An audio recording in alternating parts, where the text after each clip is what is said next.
Shalom, shalom, shalom, my brothers and sisters of the nation of Israel, so-called blacks, Hispanics, and Native American Indians, the Israelites that the Bible speaks of.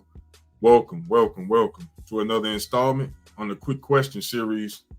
I'm your brother Ananias for A.O.I, the Awakening of Israel, and we appreciate you tuning in as always. You know what I'm saying? But we want to give our honor, glory, and praise to Yahweh by Hashem, Yahweh Shai, Hamashiach, Yahweh being the Heavenly Father, Yahweh Shai being His Son, who the world calls Christ. For the reason and the being and his example, we are able to be here today to be uplifted and edified in the spirit. So we appreciate you, brothers and sisters, tuning in. And those who will tune in, make sure that you hit that like, subscribe button if you haven't already done so.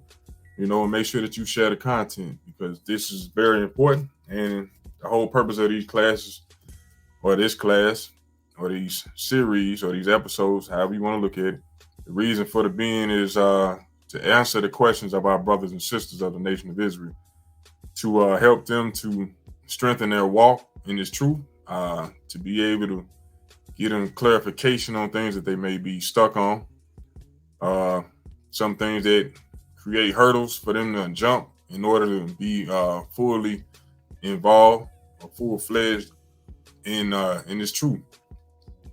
So we want to answer your questions basically so that you have the understanding that you need to be able to push forward and to be able to give answer for anything that you're dealing with regarding this truth or just life in general.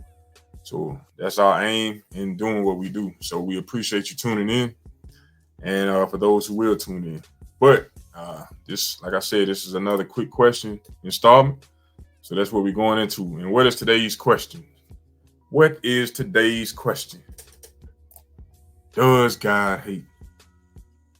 Does God hate? That's a question that you hear all the time, especially when you start speaking about the truth of the Bible. A lot of our people, they get confused a lot of times, you know, because when the truth actually comes out and you feel and you realize and understand that, whoa, God doesn't love everybody. Or I've never heard this before. You know, God hates. I've always been taught my life that God is love, all love. God is all love. So that's what we're going to aim to get into today, to break that down and explain and give answer to the question, does God hate? Yes or no? Or is there an in-between? You know? So bear with me. Let's get into it. First, when we're talking about what is hate, let's go into hate. What is that definition?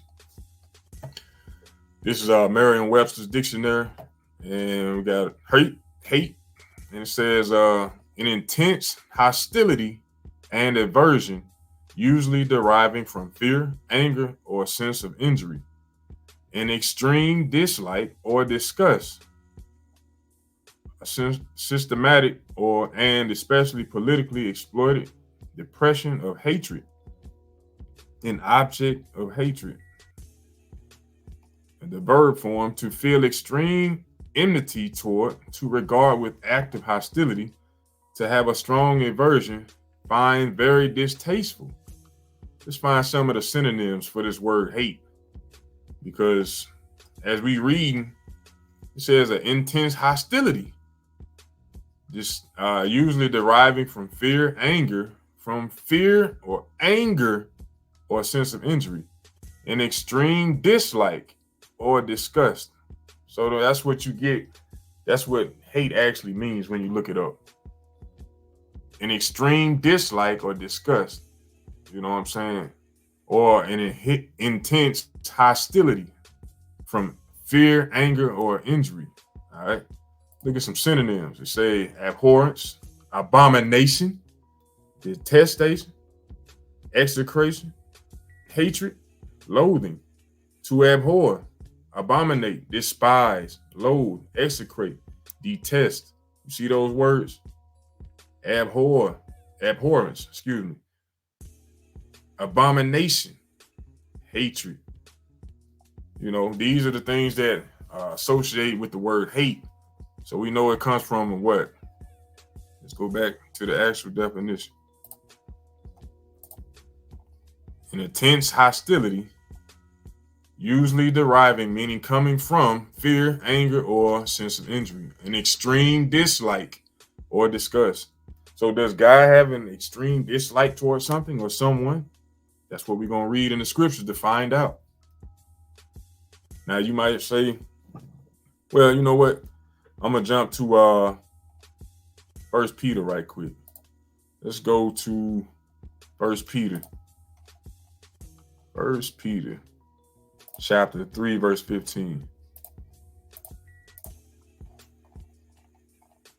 First Peter chapter 3, verse 15 reads, but sanctify the Lord God in your hearts, and be ready always to give an answer to every man that asketh you a reason of the hope that is in you with meekness and fear. So you got to be ready always to give an answer to the reason why you do the things that you do, being in this truth.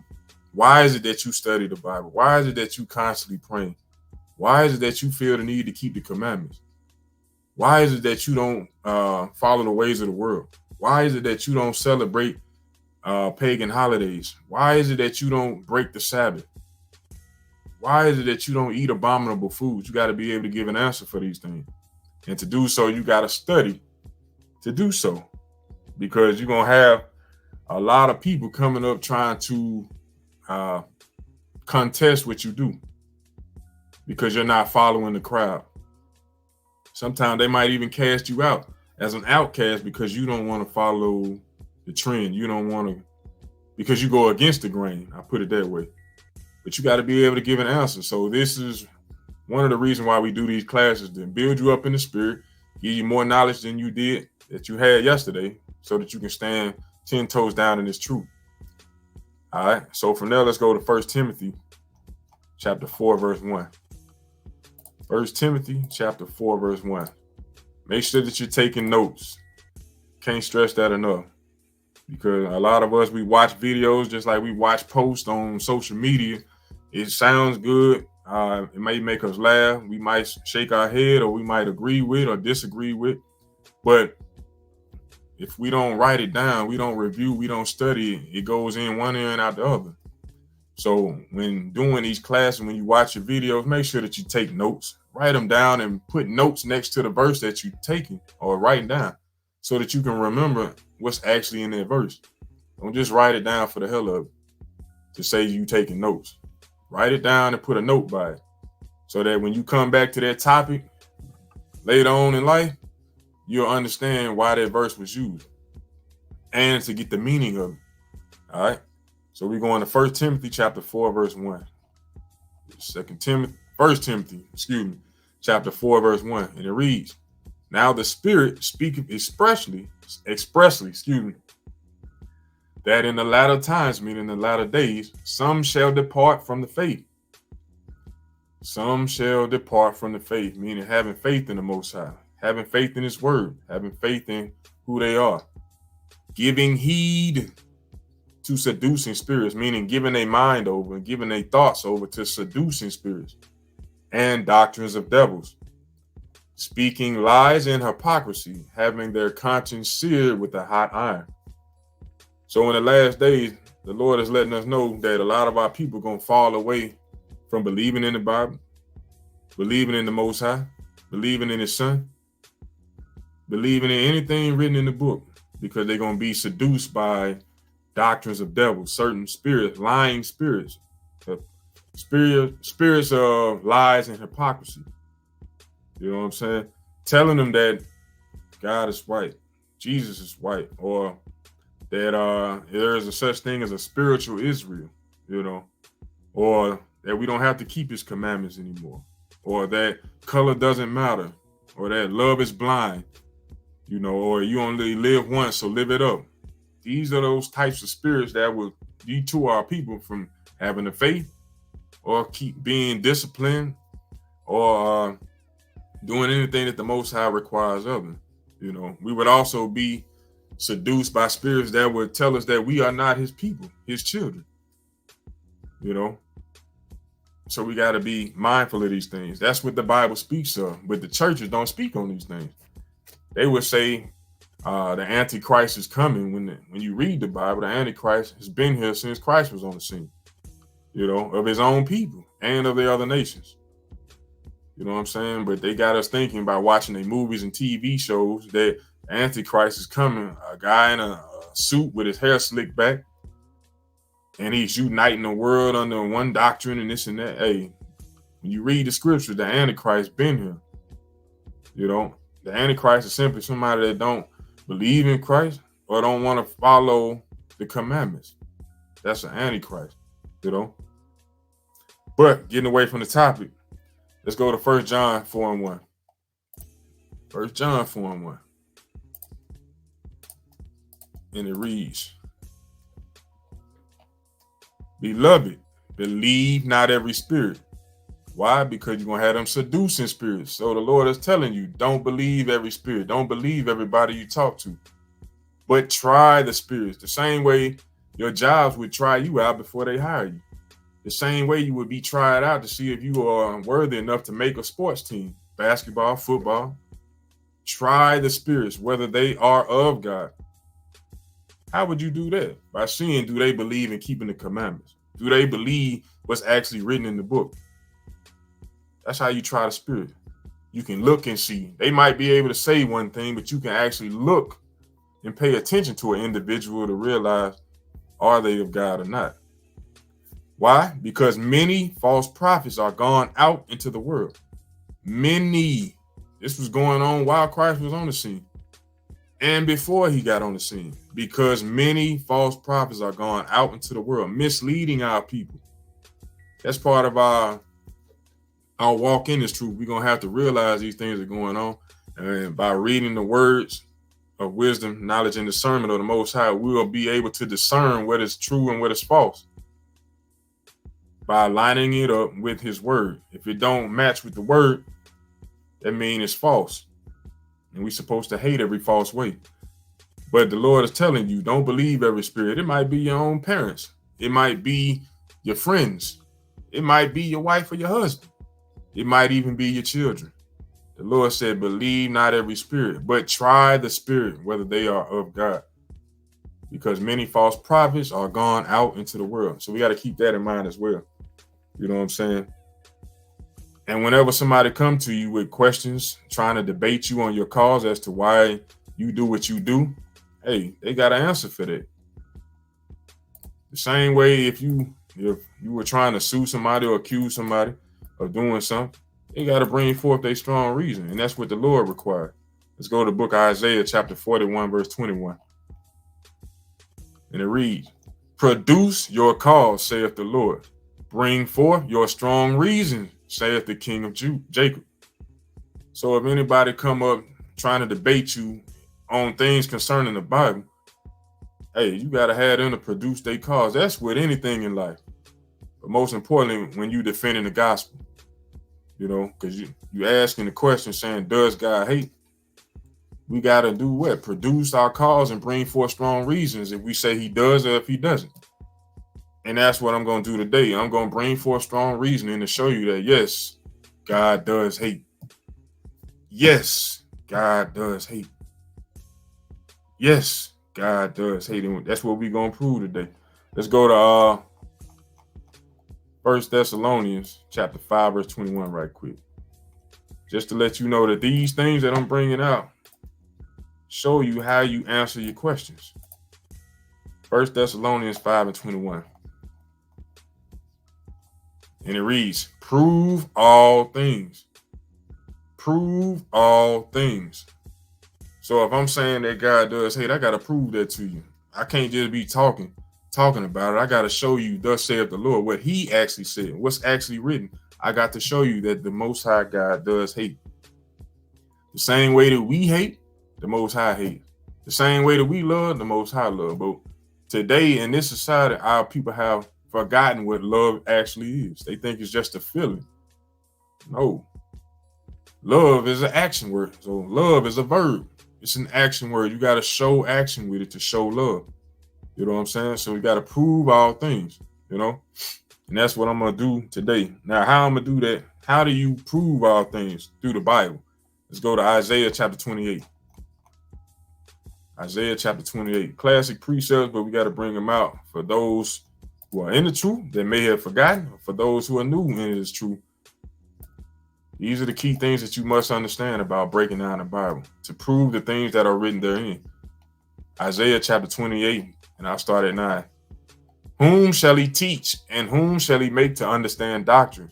Them that are weaned from the milk and drawn from the breast, meaning those individuals who become like a child again to get that milk, the sincere milk of the word.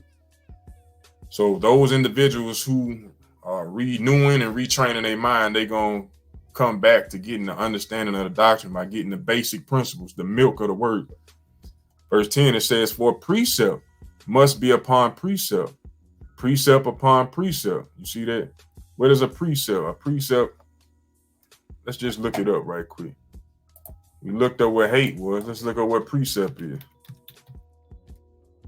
Precept, a command or principle intended especially as a general rule of action, an order issued by legally constituted authority to a subordinate official. You see that? A command or principle intended especially as a general rule. I'm going to give you an example. Let's go to the book of 2nd Ezra, chapter 16, verse 61. Now, it says, he made man and put his heart in the midst of the body and gave him breath, life, and understanding. So it said he made man and put his heart. What is it talking about, his heart? Is that what we see or understand today in this world? As the heart being something that pumps blood to the rest of our body? Is that what he's talking about? No, that's not what he's talking about. Let's read on. It said, yea, in the spirit of the Almighty God, which made all things and searcheth out all hidden things in the secrets of the earth. Surely he knoweth your inventions and what ye think. Pay attention to this. And what ye think in your hearts. So to think in your hearts mean what? Where do your thoughts come from? Your mind. So in the Bible, what are we learning? That your mind is your heart. Your thoughts come from your heart. So our people got it misconstrued because this world says the heart is what pumps blood to your body. In your heart and your mind, they call it your brain. They have switched the words. So our people are not aligned with what the Most High is speaking of when you read the Bible. But this was a precept upon precept to show you, because it said that he made man and put his heart in the midst of the body and gave him breath, life, and understanding. So it said that the Most High put his mind, his thoughts, his commandments, his understanding in the body of man. You see that? And then it went in 63 to explain to you what the heart is, that what you think in your hearts, even them that sin and would hide their sin. So your thoughts would be in your mind, in your heart, letting you know what the heart is according to the Bible. And it's a lot of other precepts to show you these things. Let me get another one right quick. Let's go to Sirach or Ecclesiasticus chapter 16 and 20. Let's go to Ecclesiasticus chapter 16, verse 20. I believe that's what it is. That's what I want. It says, no heart can think. Now, what heart that's in your chest thinks? The only thing that the heart in your chest does is pump blood. You see that? So it's letting you know again, this is another precept to show you what the heart is according to the Bible. No heart can think upon these things worthily, and who is able to conceive his ways? Then you know once again that the heart in the Bible is talking about your mind. Had to bring that out just to show you these things. Show you how to connect the precepts to get an understanding so that I can prove to you without a shadow of a doubt that what God does hate. All right. From there, let's go to Genesis. Back to the beginning of the Bible. That's what the word Genesis means, the beginning. So let's go to it. Genesis chapter 6. We're going to start at verse 6. And it said, and it repented the Lord that he had made man on the earth, and it grieved him at his heart. What does it mean to repent? Let's go check that out. Repent. It says to turn from sin and dedicate oneself to the amendment of one's life, or to feel regret or contrition, to change one's mind, to cause to feel regret or contrition, to feel sorrow, regret, or contrition. So the Most High had a hatred at that point right there toward mankind. Why? Let's go back or read down. It said, and the Lord said, I will destroy man whom I have created from the face of the earth, both man and beast and creeping thing and the fowls of the air. For it repented me that I have made them. Let's go back to that repent. Look up some synonyms. He regretted it. You see that? Bemoan, deplore, rue, lamented. That disgusted the Lord. You see that? To repent. I mean, that he had made man. To feel regret. To change one mind. He didn't, once we had an evil mind, matter of fact, let me go back to that verse. Let me go to verse 5. And God saw, this is Genesis chapter 6, verse 5. And God saw that the wickedness of man was great in the earth, and that every imagination of the thoughts of his heart, once again, there you go, the thoughts of his heart was only evil continually. So once again, the heart of the man is his mind, his thoughts. But the Lord said, I'm disgusted with man right now because his thoughts are evil continually. And it repented the Lord that he had made man on the earth, and it grieved him at his heart. He regretted it because it upset him how wicked man was. And the Lord said, I will destroy man whom I have created from the face of the earth, both man and beast, and the creeping thing and the fowls of the air, for it repented me that I have made them. Noah, found grace in the eyes of the Lord. These are the generations of Noah. Noah was a just man and perfect in his generations, and Noah walked with God. All right. But the Lord hated that he had even created mankind from how wicked we were. But Noah was found grace in the eyes of the Lord. He was found perfect in his generations. Why is that? It said that Noah walked with God, just like Enoch walked with God. That means he walked in his ways, kept his commandments, did the things that were required. Said Noah was a just man.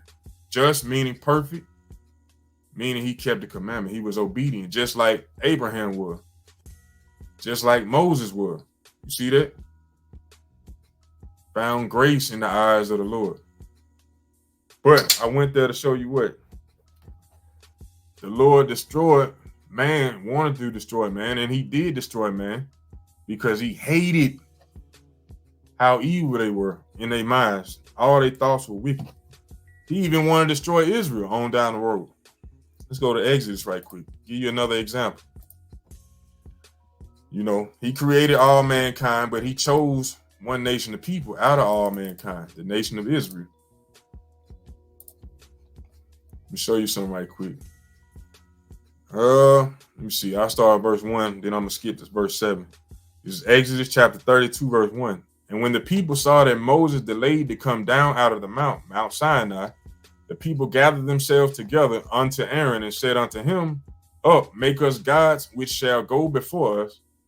For as this Moses, the man that brought us up out of the land of Egypt, we wot not what is become of him. So Moses has been in the mountains 40 days, 40 nights. He's been gone for a while. So the people have become restless. They don't know what to do with themselves. So they wanted to go into idolatry and want Aaron, who was Moses' brother, to make them gods. All right, so we're going to jump down to verse 7. And it reads, And the Lord said unto Moses, Go, get thee down, for thy people, which thou broughtest out of the land of Egypt, have corrupted themselves. By doing what? Let's read on. They have turned aside quickly out of the way I commanded them, meaning they went into sin that quick.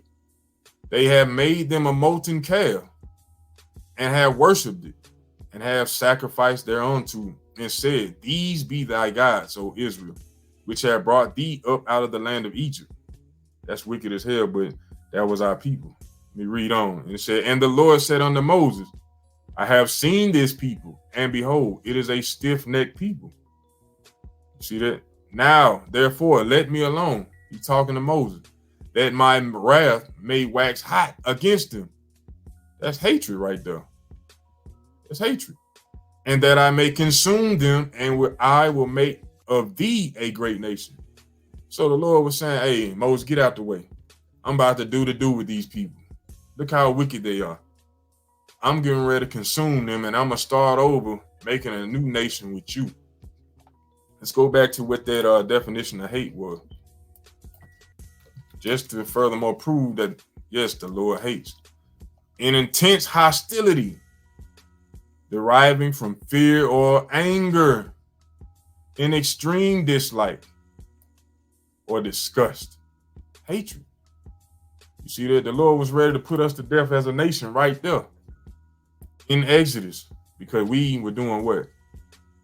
Worshiping other gods that were created by hand. When the Lord just saved us through the hand of Moses. You see that? So the Lord does hate. He hates wickedness. He hates sin. You know what I'm saying? As a matter of fact, let's go to Sirach chapter 12, verse 6. Show you that. Because the narrative is in the world is that God just hates the sin. Well, you can't have a win without a winner, just like you can't have sin without a sinner. So let's go to the book of Sirach or Ecclesiastes chapter 12 and verse 6. Let's see what the Lord said. For the Most High hated sinners. I thought he didn't hate though. For the Most High, meaning Yahweh, hated sinners and will repay vengeance unto the ungodly and keepeth them against the mighty day of their punishment. So when you listening to these pastors and they saying God hates the sin, in order for the sin to occur, there has to be a sinner. Think about that. You can't win a game if it ain't no players playing the game. Think about that. How simple is that? God hates the sin. Well, what is sin? Let's bring that out. What is sin? Because a lot of our people, when you ask them that question, they have no idea. And before this truth, I had no idea. This is why we got to study constantly. We got to meditate on the words of the Lord. We got to read to get understanding. Let's go to 1 John 3 and 4. And it reads, whosoever committeth sin transgresseth also the law. For what? For sin is the transgression of the law. So when you break the laws of God, you are in sin. When you break the commandments of God, you are in sin. Understand that, Israel. So-called blacks, Hispanics, and Native American Indians who have been scattered worldwide. When you break his commandments, you are in sin. So the best thing you should be doing, so to understand if you are in sin or not, is to open the Bible and read it front to back, day in and day out. Read, seek out to understand who you are, who the Lord is, what he requires of you, and what's going to happen in the future, and why things have happened in the past and it going on in the present. But sin is what? When you break his commandments. So when we go back to Sirach or Ecclesiastes chapter 12, verse 6, it says, for the Most High hateth sinners. We don't want to be hated by God. We want to be loved by the Most High. We want to show him that we love him by doing what? Keeping his commandments. Let me show you that as well. Let's go to 1 John 5 and 2. 1 John 5 and 2 and 3. By this we know that we love the children of God when we love God and keep his commandments. You see that? For this is the love of God, that we keep his commandments. And his commandments are not grievous, meaning they're not hard to keep. It's not hard to put down the pork, the shrimp, the crab, the lobster, the oysters, the calamari, the shark, the squid, the oysters. It's not hard to do these things. The catfish, it's not hard. It's that simple. But the love of God is to keep his commandments. So when you break his commandments, what are you showing him? Hatred. Hatred. An extreme dislike. You want to come up with your own excuses and say, well, that's not what that means. But we just looked it up. According to this world's standard of what hate is. Intense hostility, usually deriving from fear of being persecuted, looked at sideways because you don't want to eat pork, because you don't want to follow the ways of this world. Hatred comes from you not following the ways of this world. Anger, sense of injury, and extreme dislike. Your people, your friends gonna start to dislike you and look at you sideways when you start doing what? Following the ways of the world. Following the ways of the Lord, walking with the Lord rather than the ways of this world. So, show love is to keep the commandments toward the Most High and towards your brothers and sisters. That is what love is. When you do the complete opposite, that's what hatred is. And the Lord hates that, you know. Let's go to Sirach 15 and 13. We read earlier, let me see, a synonym for hate is what? Abomination. Let's go to Sirach or Ecclesiastes chapter 15, verse 13. And it reads, the Lord hateth all abomination, and they that fear God love it not. The Lord hate all abomination. What type of abomination you talking about? Well, you got a list of these things. Check this out.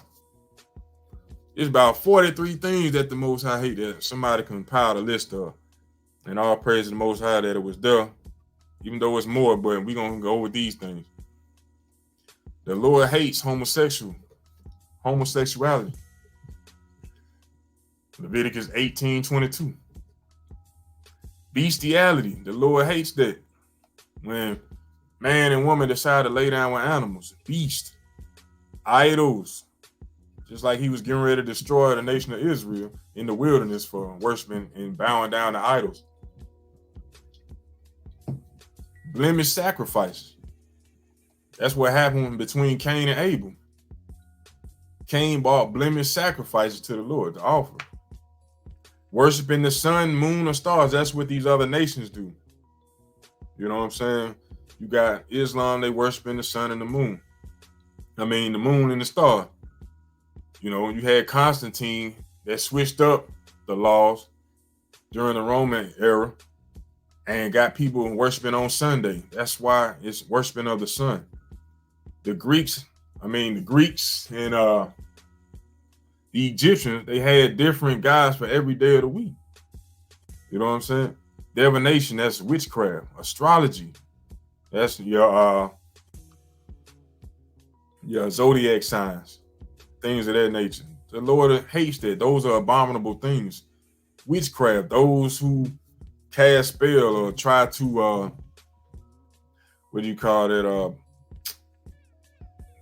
do seances. Those are the psychic readers. You know, the witches, not only the ones that they present to you on TV, but it goes a little deeper than that. The charmers, the wizards, the necromancers, the transvestism, that's your cross-dressing. That's all they pushing today, transgender. That's what that's talking about. The hire of a whore, prostitution. The Lord says that's an abomination. He hates that. Remarriage to a former wife after she had been married to another man. That's a thing that is not talked about in this society. For instance, if a woman was married at one particular time with this man, they got a divorce. She goes and marries another man. They get a divorce. Now she want to come back to the first man. That's an abominable thing to the Lord. She is now defiled by another man. You see that? The Lord hates that.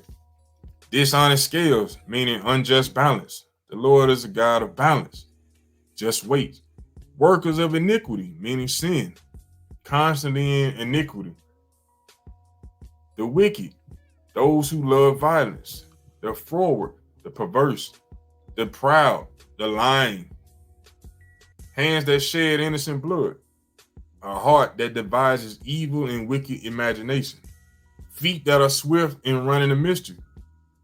We see this constantly throughout society. It's being promoted on a high level throughout society. You know what I'm saying? You see it on every show, every movie you can think of, even in the cartoons. A false witness who speaks lies. The whole system that we are under right now is built on lies. And all they do is lie. Anyone who sows discord among brethren, the Lord hates that. Lying lips, the sacrifices of the wicked, the ways of the wicked, the thoughts of the wicked, the proud in heart, those who justify the wicked, those who condemn the just. You see that? It's so many that the Lord hates, but our people think that God is all love. He hates every false way. What's the saying in this society? Be proud to be an American. Be proud that you did that. I'm so proud of you, son. I'm so proud of you, little girl. The Lord hates that. The thoughts of the wicked. Those trying to get over, secretly plotting on their brother and sister. The Lord hates that. Those who condemn the just, they in a cult. They don't know what's going on. They think they know something. They holy rollies now. They condemn the just. Vain sacrifices. You sacrificing your time and energy and money to celebrate pagan custom that don't benefit you or your people. Christmas, Valentine's, New Year's, Thanksgiving, birthdays. They don't benefit your people at all. But we do vain sacrifices, working our ass off for nothing. Feasts, as Israel celebrated them. The feasts that we keep today. We ain't keeping the feasts that are written in the scriptures. Our people don't know nothing about the script, but everybody got a Bible in their house. Everybody been going to church forever, but they don't know nothing about the feast days that are actually written in the Bible. But when you tell them, hey, this is what we're supposed to be doing, they gonna condemn the just and look at you sideways. Like it's something good about Christmas. Working hard to give your glory to a fat Edomite, Idumean, so-called white man. They're coming down the chimney. You ain't even got no chimney. You stand in an apartment. But you giving your glory to some fat white man coming down your chimney. You laying out cookies. Those are those sacrifices to those guys. You laying out cookies for them. Cookies and milk. You know what I'm saying? Wicked as hell. Robbery for burnt offering. That was going on in the Bible and in these churches today. They robbing folks. Idolatry. Idolatry on the highest level here in this society. All around the world, but more so here in Babylon, United States of America. Idolatry is everywhere. Everybody wants to do what they want to do. They don't give the thanks or praise to the Most High for nothing. Unless they eating a meal, then they putting their hands together. While they eating some abominable food that he told you not to eat. You got a damn bacon, egg, and cheese, and you got your hands together. Come on, brother. Get it together. Who taught you that? You don't even know.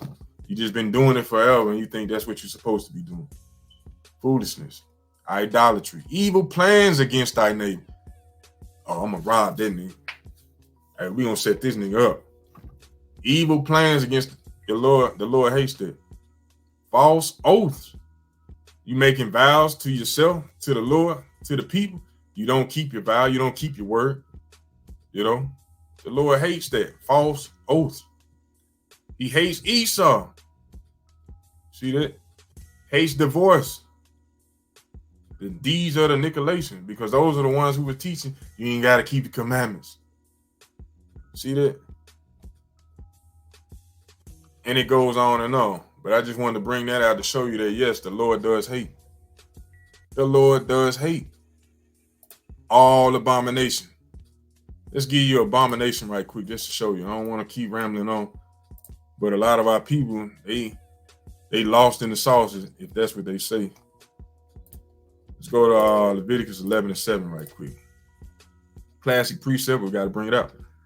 Said, and the swine, meaning the pig, pork, though he divide the hoof and be cloven footed, yet he cheweth not the cud, he is unclean to you. Of their flesh you shall not eat, of their carcass you shall not touch. They are unclean to you. See that? Verse 9.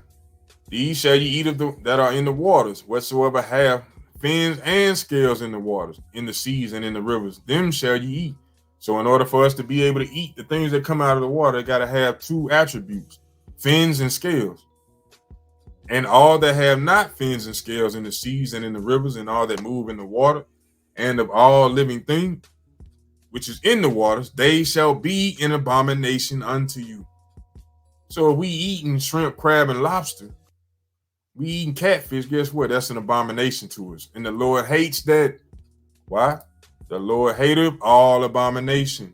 And they that fear God love it not. So if you truly do love the Lord and you fear the Lord, guess what? You're going to hate the abominable things as well. You're going to hate to see another man holding another man's hand, walking down the street kissing. You're going to hate to see your brothers and sisters pulling up and getting a plate full of damn bacon or pork chop sandwiches or getting pepperoni pizzas. You know, you're going to hate that because you love the Lord and you fear him. And you realize that the Lord hates that. So that's just an indication to let you know what, that the Lord hates these things. Let's go to Proverbs chapter 6 right quick. Proverbs chapter 6, verse 16.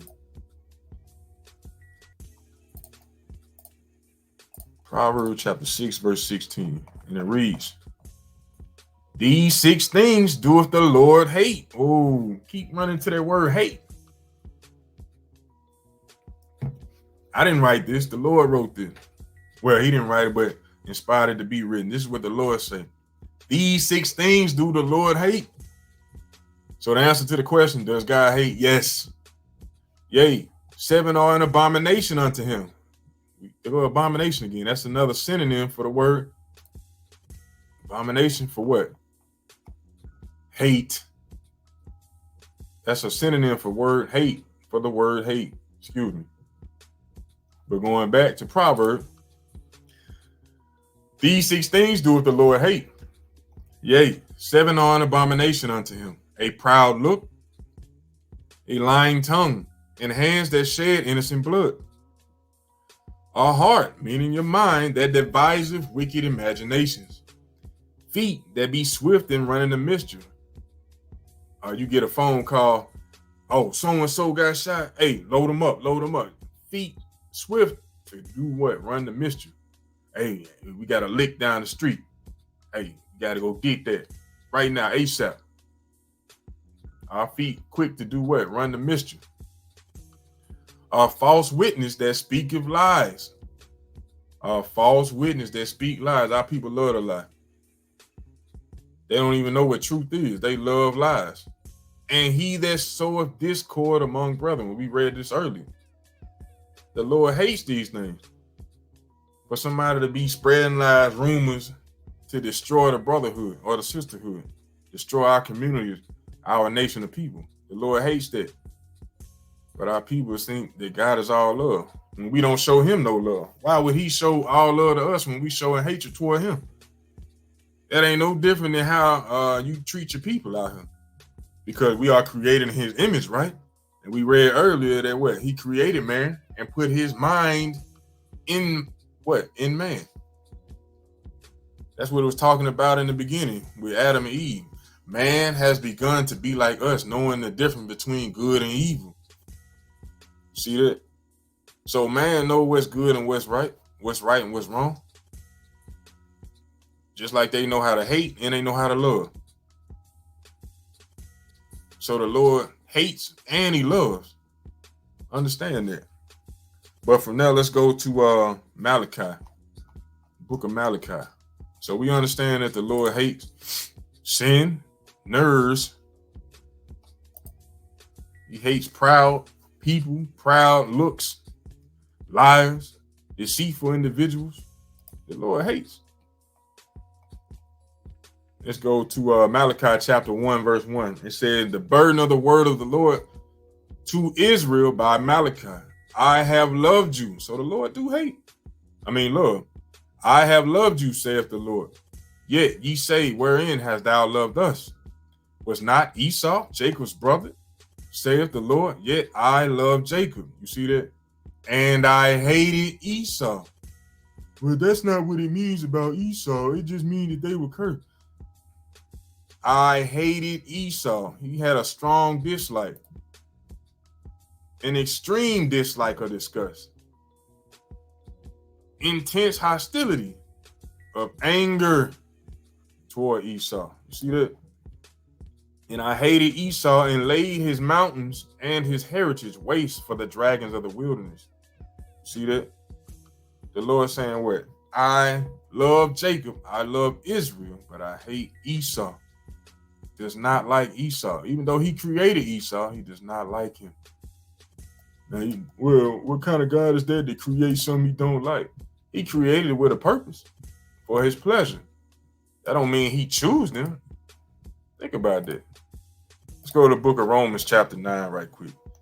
Everybody should know this if you read the Bible. If you know anything about this truth, these are some of the basic principles that you start to learn first when coming into this truth. Go to the book of Romans chapter 9 verse 11. And it reads, for the children being not yet born, neither having done any good or evil, that the purpose of God according to election might stand, not of works, but of him that calleth. So this is talking about who? Jacob and Esau. For the children not yet being born. They weren't even born yet. The Lord had a purpose for them. One to be righteous and one to be wicked. Well, that's not what the Lord say. That's what it's saying right there. You can't get no plainer than that. One was created, well, they were both created with a purpose, but one would be chosen and one would be dishonored. You see that? Verse 12. It was said unto her, the elder shall serve the younger. You see that? As it is written. Now, when you read that, the elder shall serve the younger, Esau came out first. Jacob followed behind. He was the second born. So Esau was the oldest. But when you read the story, Esau sold his birthright to who? To Jacob. So that put Jacob as being the elder when they were on the scene. All right. So over time, what? Due to our disobedience, we ended up having to serve Esau. But in the kingdom to come, we will be in rulership and Esau will be serving us for a time period of 1,000 years. Then they'll be destroyed. You see that? But you have to read throughout the Bible to get that understanding. I'm not going to go into that right now. I'm trying to get to the point that God does hate. Verse 13. As it is written, Jacob have I loved, but Esau have I hated. Where is it written at? In Malachi, in the Old Testament. Where is this written at? In the New Testament. Showing you that what? The Most High hates and he loves, and he's sticking with it. He ain't changed. Just like he said in Malachi, I change not. See that? As it is written, Jacob have I loved, but Esau, so-called white man, the Romans, the Greeks, have I hated. Those would be your Britain, your Great Britain people, majority of your Europeans. You know, those would be their names today. You know, verse 14, it says, what shall we say then? Is there unrighteousness with God? A lot of people gonna say, nah, that don't sound right. Not my God. Not my Jesus. So is there unrighteousness with God? Is there something wrong with what he did? God forbid. You see that? For he saith to Moses, I will have mercy on whom I will have mercy on, and I will have compassion on whom I will have compassion on. So he'll do what he want to do. Verse 16, so then it is not of him that willeth, nor of him that runneth, but of God that showeth mercy. So it's nothing that we can do about it. It's what the Most High already put in place, you know. Matter of fact, let me go to Ecclesiastes 7 and 13. Ecclesiastes 7 and 13. And it reads, consider the work of God, for who can make that straight which he have made crooked? Think about that. You can't change the appearance of a giraffe. You know, we can't make Esau to be righteous when he was created to be wicked. Think about that. That's what the Lord is saying. Consider the works of God.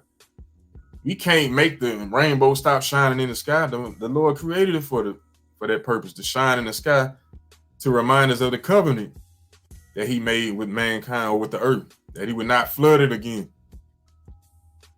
Ain't nothing we can do to stop seeing the rainbow. Think about that. Not that the rainbow is crooked, but I'm using that as an example. You can't change it from being in the sky. Even though they try to make it wicked on earth, to represent something that's wicked, you can't change it from shining in the sky and delivering its purpose. No more than you can change the moon from being in the sky or the sun from shining day in and day out. But the Lord is saying, who can make that straight which he have made crooked? If he made Esau to be crooked, wicked, how are we going to make him straight? It's not in his DNA. It's not in their DNA. Yeah, they may play the role of being somewhat good to you. The Lord tell you never to trust your enemy. That's other nations as well. Understand that. But from there, let's go to Jeremiah 29. Jeremiah 29. These are the things that we got to go over continually to build our faith up in these scriptures in these last days. Jeremiah chapter 29, verse 10. And it reads, "For thus saith the Lord, that after 70 years more accomplished at Babylon," is this what I want? Yeah. Accomplished at Babylon, "I will visit you and perform my good word towards you in causing you to return to this place," meaning bringing us back home to our homeland. "For I know the thoughts that I think towards you, saith the Lord, thoughts of peace and not of evil, to give you an expected end." So he wants us to fulfill the destiny that was already thought of and put in place. Thoughts of peace, bringing us back to our homeland, where it's no more war, no more death for our people. Thoughts of peace, where we can serve Yahweh Ba'ashem Yahweh Shai in peace, without thoughts of persecution of our own people looking at us sideways, or them doubting the words of the Lord. That's thoughts of peace and not of evil. Even though the Lord create good and evil, that's not what he wants for us. But he wants you to know that everybody, even the other nation, got an expected end, whether it be death, destruction, or whether it be servitude. Understand that. It's an expected end for everybody. But for Israel, he loved them forever. Understand. Let's go to 1 Kings. 1 Kings chapter 10. 1 Kings chapter 10. And this is what the other nations don't like. And that's why they all conspired against us when you read the book of Psalms chapter 83. Because the Lord chose us, because the Lord works with us, fights for us when we do what he tells him to do. He chose us for a specific reason. The other nations, he didn't choose them. Think about that.